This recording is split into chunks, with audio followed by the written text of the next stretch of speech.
Welcome to Horror Chronology for Dummies.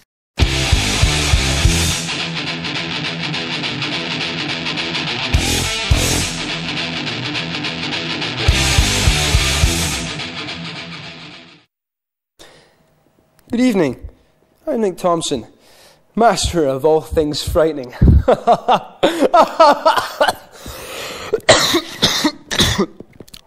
Smoker's cough. Tonight I've retreated from the cupboard under your stairs to pay homage to one of cinema's most beloved film genres. This, of course, I speak of as horror. So let's sit back, put off the lights, turn up the volume, grab hold of whoever's sitting next to you as we undertake a night of gruesomeness, gore, and pure terror.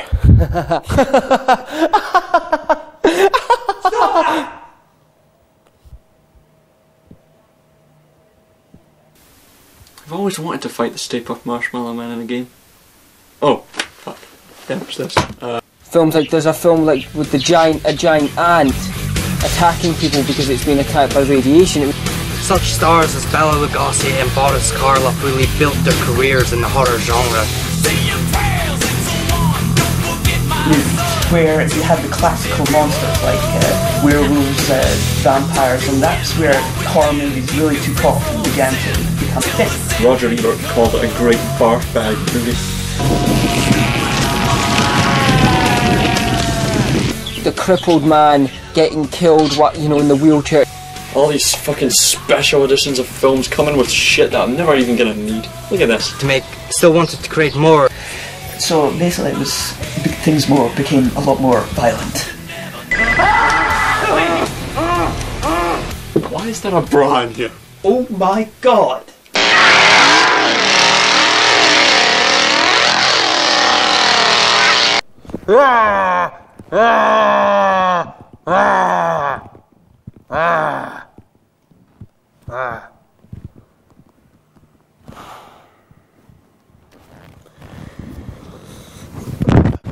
Well, that's that 10 quid wasted.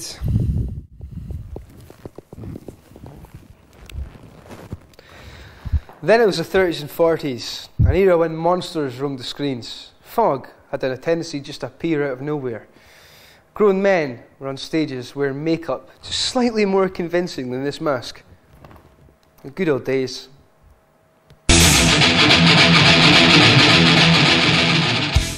In the 1930s and 40s, the American film producers really popularized the horror genre. Such studios as Universal Pictures Company really helped create a lot of the classics of the old age. Where you had the classical monsters like werewolves, vampires, and that's where horror movies really took off and began to become a thing. The first sound horror movie was back in 1931, starring Bela Lugosi, a Hungarian actor, and this was Dracula. The real pioneering horror work was done by the Germans with films such as Nosferatu and Cabinet of Dr. Karagagi, which were two very influential horror films which influenced Universal when they decided to make the horror film Dracula. I am Dracula. When the horror movies started generally in the 1920s, and back then it was all silent films, nothing much major, with movies like Cabinet of Dr. Caligari, Frankenstein, The Wolfman, and The Mummy.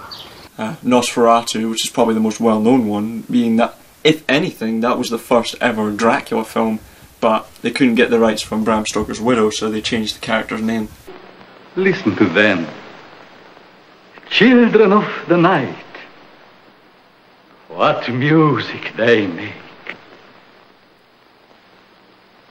And Bela Lugosi set the role, if you will. He set the popular image and folklore of the character, the voice, the hair, the way he acts and all that shit. He's a fucking pimp. And even into the 40s, Universal still wanted to create more movies in the genre, such as The Wolfman, and even continued to make more sequels to the Frankenstein series. But, this was the first sound horror movie, so one thing that was noticeable is that when there's no dialogue, there's not a lot of audio because they didn't think to add music. So, that kind of adds to the atmosphere.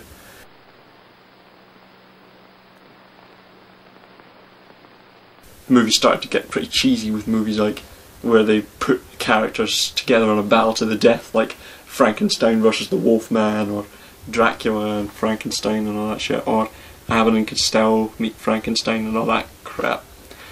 I mean, to be fair, I haven't seen a lot of these movies, but whatever. Shh. Let's make this quick, alright? The 50s were full of aliens and radioactive monsters. They're up there. They can't find me. Whether it was giants rampaging through cities, or just aliens in general trying to steal minds. It was the 50s. That's why I can't have you here. Go. Just go. Save yourself, alright? Just go. Shh. They're watching. On. Shut the door, okay? Shut the door.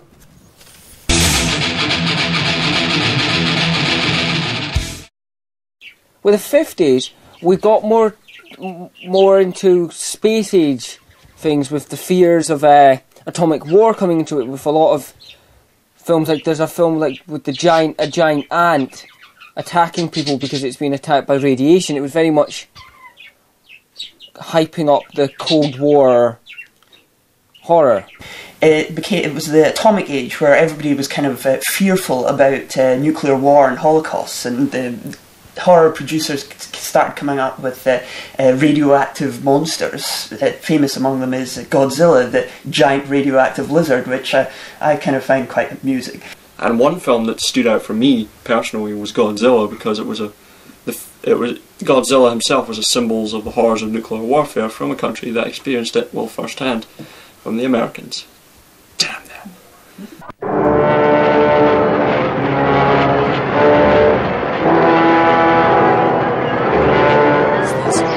The horror genre shifted away from the Gothic period and changed into what was 3 different sub-genres, such as the horror of personality, the horror of Armageddon, and the horror of the demonic. Such films wanted to deal with a lot of supernatural stuff, such as Invasion of the Body Snatchers and The Thing from Another World. Now basically, there was also like a genuine fear of things like communism, which was greatly feared, especially not just during the war, but mainly much later years. But with movies like, what was it called again? Don't tell me, I know what it's called. Invasion of the Body Snatchers. The film is very much in the time of the MacArthur-based era. When that was going on, America was going through this very much anti-communist feel. Like, your neighbour could be a communist, they're within you, there's communists and sitting next to you, anyone could be a communist. And this hysteria was put into Invasion of the Body Snatchers. Which many people consider is about communism, because you never know who could be a communist, and that movie's all about, you don't know who's an alien or not. You know, it's very interesting. They created a sort of a conspiracy idea, such as the Invasion of the Body Snatchers, where they felt that anybody could be a suspect for being a communist. And basically this was quite a thing that went hand in hand with the atomic radioactive creatures idea. Another infamous film known as The Thing from Another World, based off a novel by John W. Campbell called Who Goes There? But in the film they kind of changed the way the monster looks or whatever, and basically it's not as violent, but it's, you know, still very well known. But many people know this film mainly because it was remade by John Carpenter in the 1980s, starring, I think it was it Kurt Russell, was it? Yeah, Kurt Russell. But of course, you know, this movie was 10 times gorier, and what's his name, Roger Ebert called it a great barf bag movie. But whatever.